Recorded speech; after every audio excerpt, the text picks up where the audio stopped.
그들로 내 기쁨을, 예수님의 기쁨을 너희 안에 충만히 가지게 하려 합니다. 기쁨을 주러 오셨습니다. 여러분, 예수님이 주는 기쁨은 어떤 기쁨일까요? 아마 여러분들은 신앙생활 하면서 예수님이 주시는 기쁨을 순간순간 아마 삶의 어려운 시험 속에서 이게 예수님이 주는 기쁨이다라는 걸 경험했을 것입니다. 예수님이 주는 기쁨을 우리가 알기 위해서 세상이 주는 기쁨과 어떻게 다른지를 우리가 알 수 있습니다. 예를 들어서 세상이 주는 기쁨은 내가 기쁨의 조건이 있습니다. 조건과 이유가 있습니다.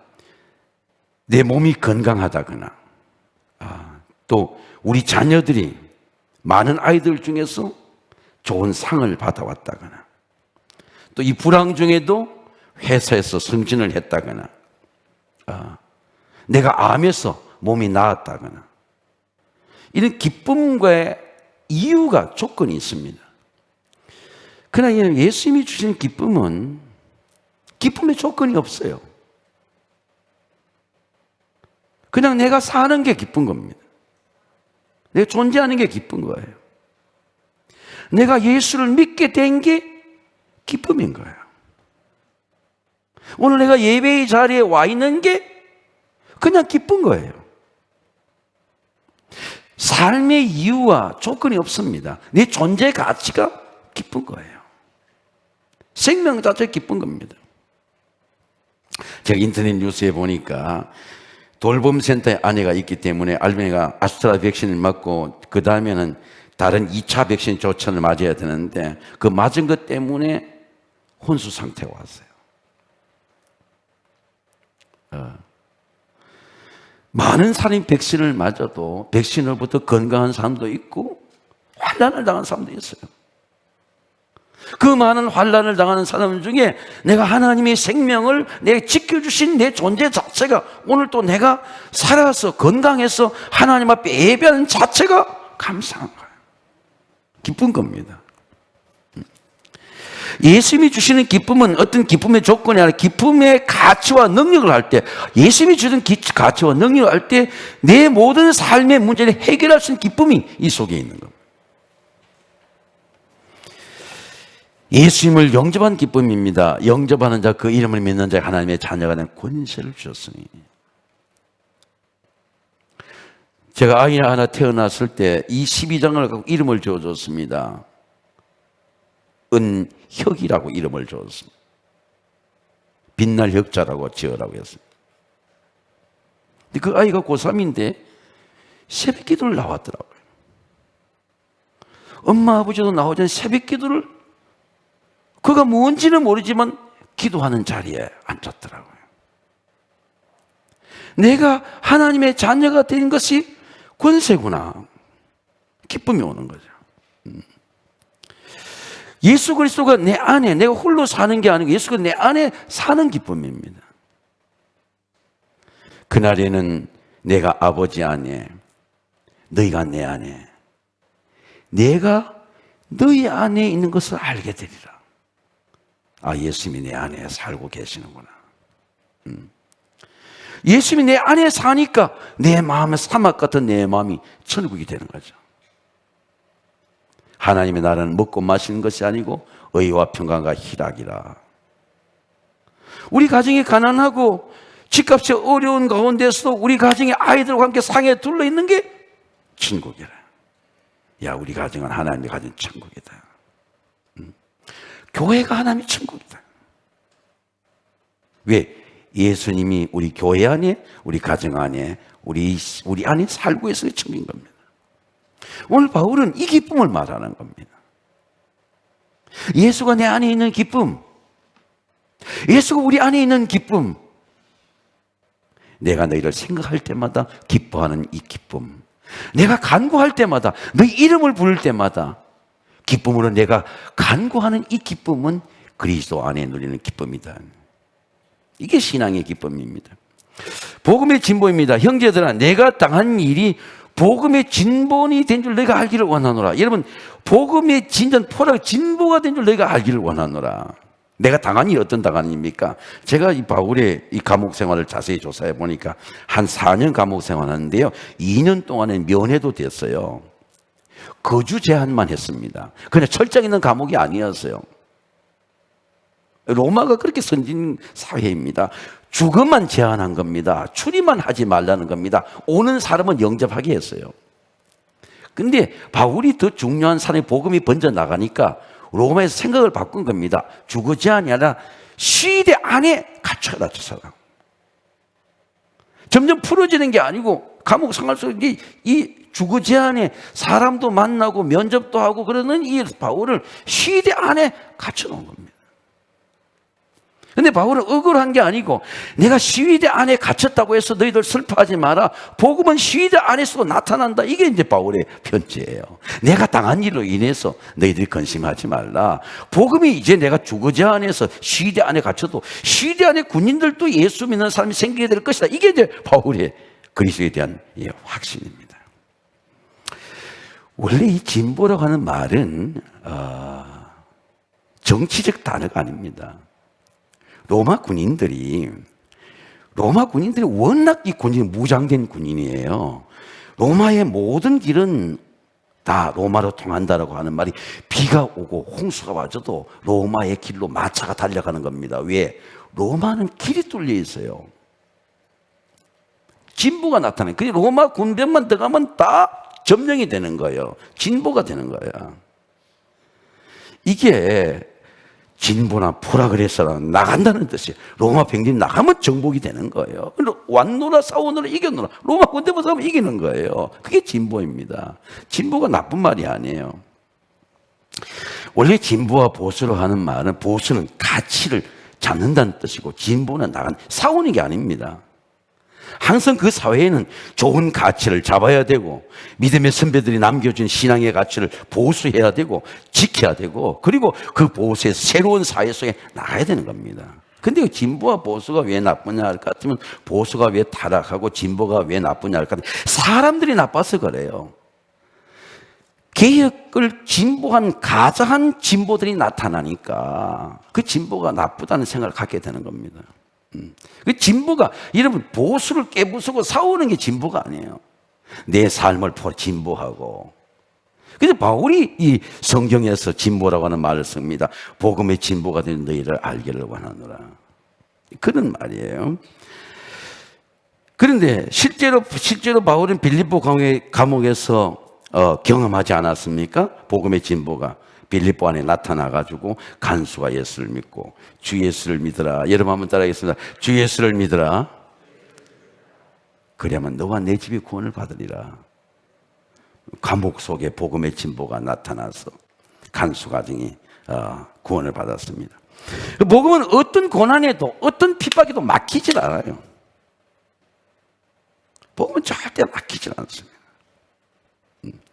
형제들아, 우리가 아시아에 당한 고난을 너희가 모르길 원치 않은 힘에 겹도록 심한 고난에 살 소망이 끊어지고 우리 자신이 사형선고를 받은 줄 알았더니 그 사형선고 가운데서 하나님을 더 의지하게 합니다. 우리가 고난 당할 때 하나님을 더 의지하게 되는 거죠.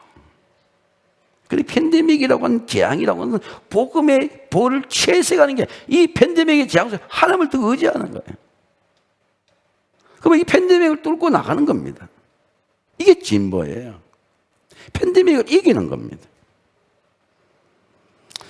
저도 처음 경험해 봤습니다.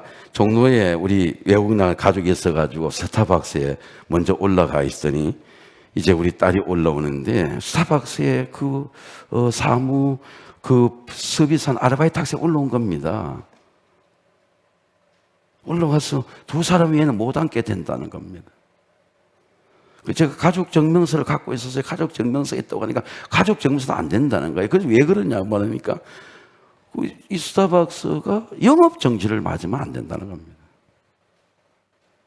우리 종로에도 디타워라는 센터에 음식점에 갔습니다. 음식을 가니까 안 된다는 겁니다.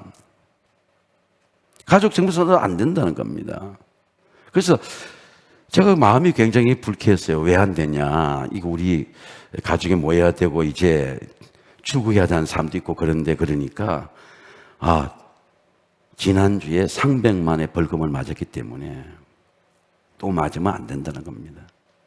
제가 이제 그런 말을 했어요. 다른 분도 계셔서 그러면 그리고 완장처럼 화내서 말하지 말고 excuse를 이렇게 미안하다 그렇게 말해야 되지 않나. 그렇게 말하니까 미안하다 그래요. 근데 온 사회가 두려움의 사회가 되었어요. 실제로 두려워하는 겁니다. 벌금을 두려워하는 거예요. 영업정지를 두려워하는 겁니다. 그런데 우리 팬데믹은 우리의 두려움이 아니고 이 팬데믹을 뚫고 나가는 복음의 진보가 되는 기쁨이 우리 속에 있어요. 놀라운 이것이 신앙의 기쁨입니다. 사망의 시험에도 복음은 진보합니다. 그런데 복음이 실제적으로 이 영어성에 이렇게 보면 actually advanced다. 복음이 실제적으로 actually라고 하는 영어 말은 삶의 진보가 나타나요. 복음이 우리 믿음이 삶을 해결합니다. 팬데믹의 재앙이 왔다. 이 팬데믹의 재앙을 뚫고 나간 actually 서비스가 될 때 그 믿음의 능력이 되거든요. 근데 우리는 삶의 어려움 오면 믿음이 퇴색해버려. 이기려고 그러죠. 뚫고 나가려고 그러지 않고 돌아가야 되겠다. 그래서 삶을 이기지를 못해요. 제가 지난 주간에 처음 경험했습니다. 핸드폰 바꾼 지 얼마 안 됐는데 핸드폰이 블랙아웃이 되어버렸어요. 다 나가버렸습니다. 월요일 중요한 약속이 있고 서비스 보내야 돼요. 요새 모든 핸드폰에 금융 기록도 다 있고 약속도 다 있고 전화번호도 다 있고 그리고 오랜만에 만나는 중학교 동창도 약속을 해놨는데 제가 핸드폰이 날아가 버리니까 다 블랙아웃이 되니까 핸드폰의 모든 정보를 가지고 전화번호도 알 수가 없어요. 주일날 예배 후에 대화 중에 핸드폰 떨어뜨린 것도 아니고 그냥 시커멓게 블랙아웃 돼서 아무것도 먹히지가 않는 겁니다. 우리 스텝이 와서 보도 고치지를 못하고 제가 월요일 아침이 될 때까지 새벽 기도 끝나고 기도하면서 기다렸어요. 그래서 9시에 서비스센터에 문을 여는데 서비스센터에 서초동 서비스센터에 가가지고 저는 8시 40분에 도착했습니다. 굉장히 긴급한 정보들이 있기 때문에 20분 기다렸다가 올라가니까 벌써 많은 사람들이 같이 해서 순서를 받아서 제 카운터에 10번째 카운터에 들어갔어요. 들어가니까 우리 몸의 수술을 받듯이 서명을 하라는 겁니다. 이 핸드폰의 모든 정보와 사진이 날아갈 수 있다는 거예요. 자기가 고치는 동안에. 우리 몸의 수술을 받을 때 서명하는 것처럼 서명을 했습니다. 나는 이 핸드폰을 고쳐야만 되니까 하니까 그런 리스크를 감수해야 됩니다. 감수를 했어요. 그런데 2시간 정도 걸린다는 겁니다. 2시간 동안 제가 다른 사람들이 잠깐 고장난 사람들, 제가 액정 화면 전체가 나갔기 때문에 이 복원하는데 한 2시간이 걸린다는 거예요. 그 2시간을 기다렸습니다. 기다리니까 제 이름을 부르는 거예요. 얼마나 기쁜지 모릅니다. 두려움도 오는 거예요. 내 정보가 다 날아가면 어떡하지? 내 사진이 다 날아가면 어떡하지? 근데 그분이 말하기를 선생님, 사진이 날아가지 않았습니다. 그 액정의 화면이 유리가 깨는데 그 유리까지 새롭게 서비스로 다 보증해 주는 거예요. 여러분, 어떻게 삼성이 그렇게 해줄 수 있습니까? 삼성이 그걸 만드는 회사야. 이게 액츄얼리 서비스입니다. 핸드폰을 만들었기 때문에 핸드폰을 깨어진 모든 것을 회복시키는 권세와 능력이 삼성에 있는 거예요. 이게 액츄얼리 서비스입니다. 내 삶에 문제가 일어났을 때, 내가 당한 일이 일어났을 때, 내가 어려운 일이 일어났을 때 내 삶이 깨어졌는데 하나님의 손에서 더 좋은 손으로 회복되는 거예요. 이게 어드밴스라고 하는 말입니다. 그럼 우리가 시험 당할 때에, 어려움 당할 때에 내가 당한 일이, 여러분 시기대녀에 갇힌 일이 그것 때문에 복음이 막히는 게 아니고 액츄얼리 삶에 오히려 진보가 나타났습니다. 그래서 고난도 환난도 어떤 것도 우리에게 막히지 않는다는 겁니다. 여러분 시험이 복이 되고 질병에 암이 복이 되고 은혜가 되시기를 주의 이름으로 축원합니다. 그게 복음이에요. 자, 한번 생각해 보세요. 여러분 이 진보라는 단어를 우리가 잘 이해하기 위해서 요셉이 베다는 형제 가운데 태어났습니다. 우리 친형한테도 여러분 매맞고 그러는데 여러 형제들 살 때 베다는 형제 오죽하겠습니까? 배다른 형제 때 태어난 게 때문에 구덩이에 빠진 겁니다. 근데 여러분 한번 생각해 보세요. 요셉이 구덩이에 안 빠졌으면 애굽이라고 하는 나라에 갈 수가 있습니까? 그 양치고 목동치는 삶으로 끝났지. 그가 글로벌 리더가 될 수 있는 길이 열리겠어요? 억울한 일을 당했기 때문에 이스마엘 상인에 팔려와서 애굽으로 간 것이죠. 애굽에 가서 노동하다가 살다 끝날 수 있는 생인데 충성하고 열심히 일하니까 보디발의 가정적으로 갔기 때문에 유혹의 자리였지만 하나님이 나를 지키시는 확신을 가지고 내가 하나님 앞에 죄를 짓지 않겠습니다. 그 말 때문에 보디발의 아내 유혹을 거절할 수 있었고 그것 때문에 감옥 갔습니다. 뭐 감옥 간 게 딱 2년이에요. 많은 세월. 인생의 긴 세월이 들으면 얼마가 아니야. 근데 그 2년 동안 하나님이 어떻게 기회를 줬습니까? 하나님 믿고 어릴 때부터 신뢰하는 하나님에 대한 기도의 지혜를 가지고 꿈을 해석하는 지혜를 주고 그 하나님이 주신 그 지혜와 계시 때문에 흉년이 온다. 7년 동안의 대팬데믹의 흉년이 온다. 창고를 준비하고 곡식을 준비해야 됩니다. 라고 하는 이런 기회가 어디서 옵니까, 여러분? 감옥에 가는 그 환란 속에 오게 된 거지.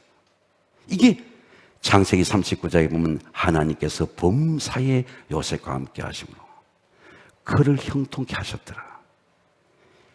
브레이크 스루, 프라그레스. 이게 형통이에요. 뭐 성공하는 게 형통이 아니고. 제가 강화도에 유럽에서 공부한 선배를 찾아가 대화를 해보니까 영국에 10,000명 모이는 존스타트 교회가 100명이 모인대요. 왜? 유럽의 팬데믹의 재앙이 오고 나서. 그 영국의 지성인들, 그 많은 설교를 듣던 사람들, 그 많은 영국의 신학자들, 그 많은 복음의 지도자들이 10,000명이 모이던 교회가 100명이 모이는데 100명이 큰 교회라. 이 포스트 코로나 이후에 한국교회의 재편, 복음의 재편, 이 재앙을 우리가 어떻게 이겨내느냐, 어떻게 뚫고 나느냐에 따라서 쇠퇴해질 수도 있고 번성해지는 이 놀라운 기회. 복음은 이렇게 전염병에도 맡기지 않는 겁니다. 이게 복음의 진보예요. 실제적으로 여러분의 삶 속에서 이 환난과 어려움이 시험이 되지 않고 구덩이에 빠지는 일이 되지 않고 삶의 놀라운 복음의 능력이 나타나는 기회가 되시기를 주의 이름으로 축원합니다. 두 번째, 승리의 전보입니다. 어떤 일은 투기와 분쟁으로, 어떤 일은 착한 뜻으로 그리스도를 전파하니. 여러분, 초대교회도 은혜도 있지만 투기와 분쟁도 있었어요. 교회는 의인들이 모이는 곳이 아닙니다. 다 허물 많은 죄인들이 모이는 곳이에요. 저도 허물이 많고 여러분도 허물이 많습니다. 허물이 없는 사람이 없습니다. 여러분, 예수님이 이렇게 말씀했습니다. 내가 의인을 부르러 온 게 아니고 내가 죄인을 부르러 왔노라. 근데 왜 복음은 죄와 허물이 있음에도 보다 승리합니까? 바울은 보니까요, 바울은 정말 다메섹 도상에서 하나님의 모든 걸 다 버렸어요. 로마의 시민권도, 그리고 가정도, 오직 그리스도를 위해 모든 걸 다 분토와 같이, 배설물 같이 다 버렸어요. 바울이 여러분, 세상의 욕심과 명예와 지식과 학문을 추구한 적이 없어요. 예수를 만나고부터는. 그런데도 대적자가 있어요. 바울이 쓴 편지를 보니까 디모데에게 편지를 썼습니다. 디모데에게 이런 편지를 썼어요. 이런 편지를 썼습니다. 야, 구리 세공업자 알렉산더, 그 조심해. 그 친구는 나에게 해를 많이 끼친 사람이야. 하나님이 행한 대로 갚아주리라. 너도 그를 주의해라. 그가 심히 나를 대적하였느니라. 이러면 사탄이 사람을 사로잡거든요. 그러면 이 사탄이 조종하는 겁니다. 이 사람을. 바울이 대적하게. 바울이 디모데가 영적으로 약하니까 너 사람 조심해. 그 나를 심히 대적한 사람이야. 알렉산더 세공업자 알렉산더야, 조심해라.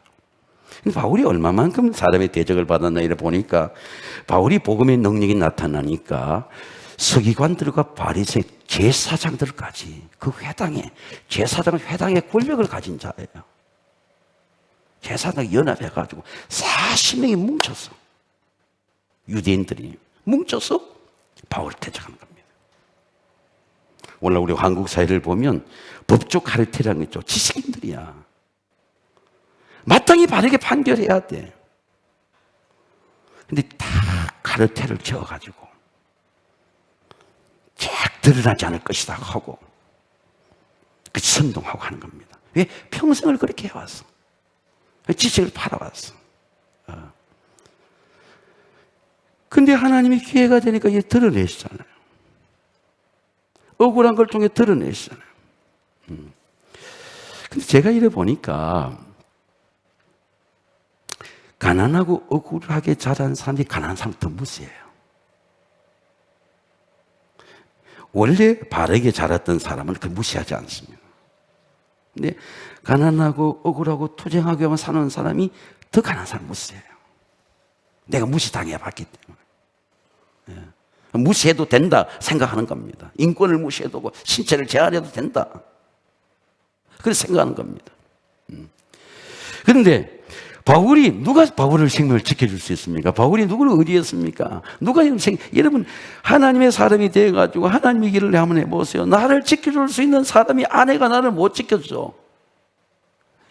남편이 나를 못 지켜줘요. 아버지가 나를 못 지켜줘.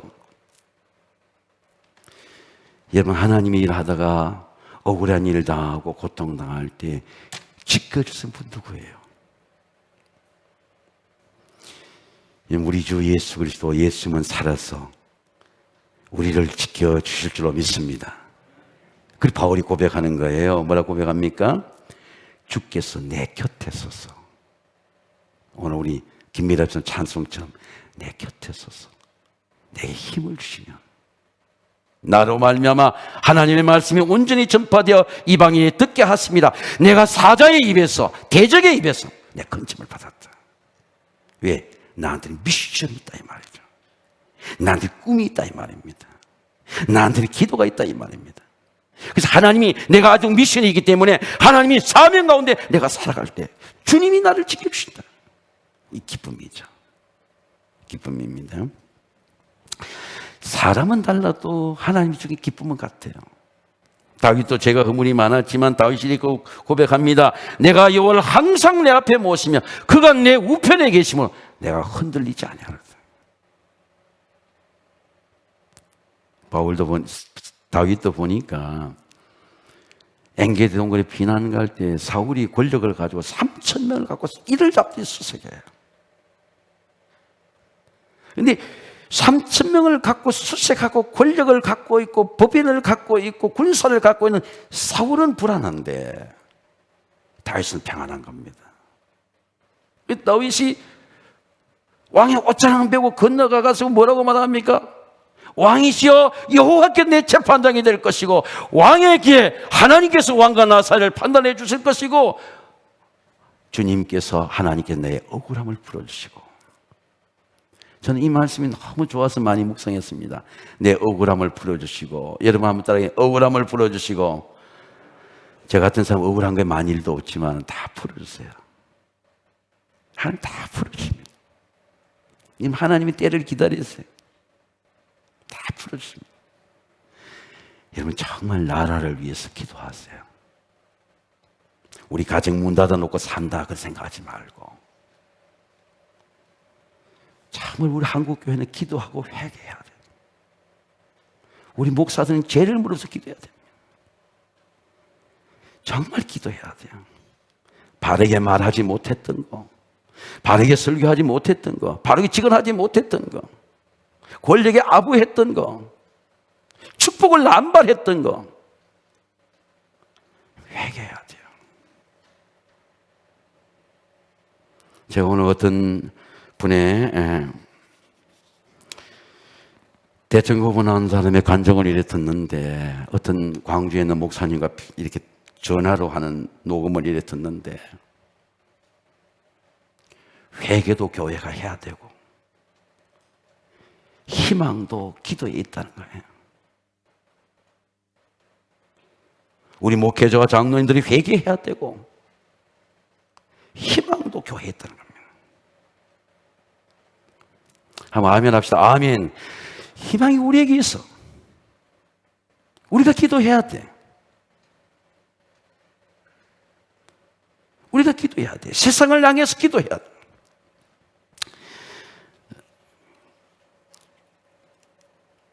바울의 마음은 어떤 마음입니까?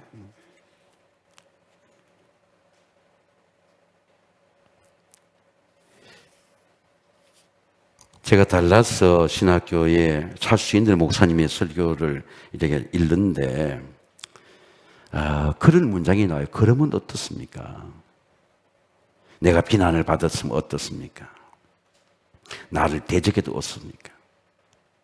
바울의 태도는 어떤 불평과 원망의 그림자도 없어요. 어떤 대적의 시험에도 하나님의 사랑 확신합니다. 그런데 마귀는 하나님의 사랑을 흔들어 놓는 거예요. 하나님이 지키는 믿음을 다 흔들리는 거예요. 가정도 흔들리고 교회도 흔들리고 다 흔들리는 겁니다. 믿음을 흔들어 놓는 거예요. 제가 지금은 서아프리카 코티아부르 하는 아프리카에서 선교하는 친구가 있는데 파리에서 오랫동안 목회했습니다. 근데 그 친구가 제가 한번 그 친구하고 파리에 가서 만났을 때 그 친구가 이런 설명해 주는 겁니다. 도목생이 와인이라고 하는 것은 꼭 오래됐다고만 좋은 게 아니야. 연도를 표현한다는 거예요. 왜 연도를 표현하느냐? 와인의 그 해의 일조량이 다 다르다는 겁니다. 근데 와인에는 연도가 표시되어 있어요. 올해는 와인에서 좋은 포도주죠. 근데 이 연도를 표현하는 그 연도 때마다 포도의 수확량과 일조량이 다르기 때문에 명품인 원도는 그 연도의 포도가 해를 많이 받았던 포도가 명품 포도라는 거예요. 그런데 그 포도주에 여러분 한번 보세요. 어떤 명품 포도주라도 물을 타면 어떻게 될까요? 못 먹습니다. 가치가 다 떨어지는 거예요. 이 마귀가 우리 믿음에 우리의 물을 타면 어떻게 될까요? 내 생각을 다 버리면 능력이 순도가 다 떨어져요. 아무 능력이 없습니다. 색깔만 붉은슬맞이. 뭐 와인이라고 내놓을 수는 있어요. 그런데 능력이 없는 거야. 마귀가 우리 믿음에 물을 타버려. 네 생각대로 예배해라. 네 생각대로 살아라. 능력이 없어요. 믿음의 핵심의 능력이 뭐면 복음의 본질이야. 내 생각을 타지 말아야 돼. 하나님의 말씀이야. 지켜야 돼. 이거는 말씀으로 세상과 싸워야 돼. 유혹과 싸워야 돼. 마귀와 싸워야 돼. 악령과 싸워야 돼. 예수 이름을 쫓아야 돼. 내게 생각이 엄난할 때마다 유혹의 영이 들어올 때마다 예수 이름을 물리쳐야 되는데 우리는 그 마귀의 생각을 받아버리는 겁니다. 컴프로마이즈 타협하는 거예요. 능력이 없어요. 바울이 이렇게 말하면 누가 우리를 대적할 수 있느냐? 하나님이 우리를 위한 누가 우리를 대적할 수 있느냐? 자기 아들을 아끼지 아니하고 내어주시니가 그 아들과 함께 모든 걸 우리에게 주시지 않겠느냐? 여러분 모든 대적에서 승리할 수 있다고 믿으시기를 주의 이름으로 축원합니다. 이길 수 있어요. 왜? 예수님이 우리를 위하시는데. 누가 우리를 그리스도의 사랑에 끊을 수 있느냐? 환난이나 곤고나 박해나 기근이나 적시나 위험이나 칼이라. 이 모든 일에 우리를 넉넉하게 이기느니라. 참 조영기 목사님이 85세로 돌아가셨잖아요. 우리 후배 목사하고 식사를 하는데 CBS 이사장이라서 가니까 다 왔더래요. 다 왔더래요. 근데 그분의 설교 중에 넉넉히 이기느니라.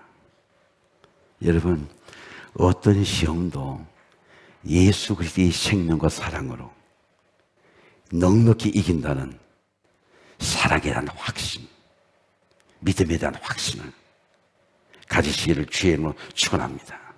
그래서 찰스 윈들 목사님은 그런 말을 하면 그러면 어떻습니까? 대적이 있으면 어떻습니까? 정치가 그러면 어떻습니까? 넉넉히 이기느니라. 흉년이 있으면 어떻습니까? 넉넉히 이기느니라. 제가 대기업 다니는 신방을 잠깐 한번 하니까 대기업 다니는 우리 가족이 있었는데 그 회사는 이 팬데믹 때 더 기업 매출이 늘어났대요. 새로운 우주, 새로운 태양에너지, 새로운 개발의 에너지를 개발해가 석유에서 더 늘어났다는 거예요. 매출이 엄청나게 늘어났다는 겁니다. 근데 환란 중에 오히려 더 늘어났다는 거예요. 보통 때는 그 아들들이 다 이렇게 다 회사의 기업이 주는데 그 집의 아들들 장남은 공부를 더 해가지고 그 명철하게 해와가지고 아버지의 뛰었던 것보다 더 매출을 이어갔던. 흉년이면 어떻습니까? 다 브레이크스루 승리한다는 것입니다. 이 모든 일에 우리를 사랑하시는 분 넉넉히 이기느니라. 기쁨의 진보입니다. 그들은 나의 매임에 괴로움을 더할 줄을 생각하여 순수하지 못하게 다툼으로 그리스도를 전파하니라. 그러므로 무엇이냐? 바울은 말하는 겁니다. 이런 얘기예요. 나를 다툼으로 나를 경쟁해서 그를 전한다 순수하지 못하지만 놔두라. 그리스도가 전파되면 되는 나를 대적하면 어떠냐? 나 반대하면 어떠냐? 파벌이 있으면 어떠냐? 예수가 전해지면 그것이 내 가치고 내 인생의 목표고 내 비전이다. 이런 생각이에요. 우리가 알다시피 고린도교에 얼마나 당파가 많이 있어 바울을 괴롭혔습니까? 그리스도를 전파하느니라. 여러분 한번 따라해서 그리스도를 전파하느니라. 여러분에게 자식에게 예수를 전하는 기쁨이 있습니까? 자식에게. 내 생명 같은 자식에게. 아미는 형제나 형님에게 예수를 전하는 기쁨이 있습니까? 형님, 예수 믿으면 형님 낫습니다. 아마니에게 예수를 전하고 믿음으로 기도하고 기도하면 암에서 낫습니다. 그런 확신을 가진 기쁨이 있습니까? 제가 암 환자 하나 기도하는 기는데 7.5cm, 1cm가 줄어들었어요. 마지막 점검이 겨우에 며칠이 남았습니다. 암이 치유되는 기쁨, 놀라운 기쁨이죠. 제가 이 복음의 기쁨이 실어지는 겁니다. 근데 복음을 전하는 사람은 전하는 자도 기쁘지만은 듣는 자도 기쁜 거죠. 오늘 우리 김미라에서 찬양하면 찬양하는 김미라에서 마음속에 기쁜 거 진동이 나는 겁니다. 근데 듣는 우리 속에 진동이 나는 거야. 이게 이 기쁨의 공감, 엠패티, 공감이라는 이 기쁨의 연합이라는 거죠. 시너지라고 하는 겁니다. 이러면 한국에 복음이 전해질 때 1666년에 토마스 선교가 왔지만 1885년에 아펜셀라가 우리 방송 영상 한번 아펜셀라가 와서 27세 때 왔습니다. 27세 때 감리교 신학교인 두루 신학교를 다니다가 부름을 받고 한국에 가장 위대한 한국에 와겠다. 그 친구인 은두우드와 함께 왔어요. 우리는 장로교 프린스턴 다니는 이 은두우드와 뚜루 신학교 다니는 이 아펜셀라가 우리는 장로교 다투지 말고 발자국도 우리는 같이 놓자. 그래서 제물봉에서 발자국을 똑같이 놨어요. 그래서 여기는 이화여대 세우고 여기는 연세대학을 세우고 여기는 이화대학 병원을 세우고 여기는 쉐브란스를 세우고 그리고 아펜셀라 똑같이 친구 똑같이 발자국을 똑같이 놨다고 합니다. 근데 아펜셀라 와가지고 여러분 27세 때 와가지고 복음을 전하다가 17년 후에 44세 때에 저 목포에 성경 번역 그런 기도회와 모임이 있었는데 거기 가다가 제물포에서 인천에서 배 타고 이래 가는 도중에 정신여고 여학생들 그 배에 탔어요. 크리스찬들이. 그 배가 목포 앞바다에서 이게 상선하고 이게 큰 배하고 부딪혀가지고 그 일본인이 쓴 그 배인데 이 배가 침몰하게 되었는데 아펜셀라는 벌써 육지에 나왔어. 침몰된 데에서. 배에서 나왔는데 소녀들이 정신여고 학생들이 못 나온 거야. 그래서 배에 다시 들어간 거예요. 아펜셀라가 44 아펜셀라 다시 들어간 겁니다. 들어가서 정신여고 애들을 건져내다가 아펜셀라가 그 목포 앞바다에 죽었어요. 시체를 못 찾았습니다. 저 묘지는 아펜셀라의 시체가 없는 빈 무덤이에요. 보니까 제가 아펜셀러 더 연구해 보니까 아펜셀러 가족묘다 생각해서 저는 저 아펜셀러의 무덤이 저 묻힌 줄 아는데 아펜셀러를 더 연구해 보니까 아펜셀러의 시체는 한국의 그 목포 앞바다가 그 수장됐고 자기의 시체가 없는 빈 무덤을 만들어 놓고 그 자식들의 무덤, 가족의 무덤을 만드는 게 아펜셀러입니다. 근데 이 아펜셀러가 27살에 한국에 왔을 때 이승만의 배제학당에 다니는 학생은 10살이었어요. 이승만이라는 그런 청년이 독립운동을 할 때 아펜셀러에게 보낸 편지를 이래 보니까 여러분 사진을 한번 보세요. 어째 사람이 이승만입니다. 존경하는 선생님께 저의 가난한 가족을 위해 값비싼 담요와 살 그리고 땔감 등을 보내주기에 감사를 드립니다. 저게 첫 번째 아펜셀러에 보낸 감옥에서 보낸 편지예요. 선생님이 보니까 17살 차이예요. 선생님이 자기가 감옥에 들어갔을 때 자기 가족을 위해서 돌봐주고 아버지를 돌봐주고 양식을 보내주고 그 당시는 추위 속에 있을 땔감을 보내줘서 감사합니다. 그게 이 아펜셀러가 이승만 첫 번째 1899년 12월 28일 이승만의 편지입니다. 이승만 두 번째 편지에 보면요 이런 내용이 있어요. 비록 세상에 있는 모든 자들이 나를 대항한다 해도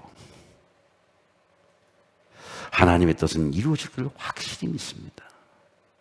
이 믿음이 저를 편안하게 하며 이 비참한 곳에서 행복하게 만들어줍니다.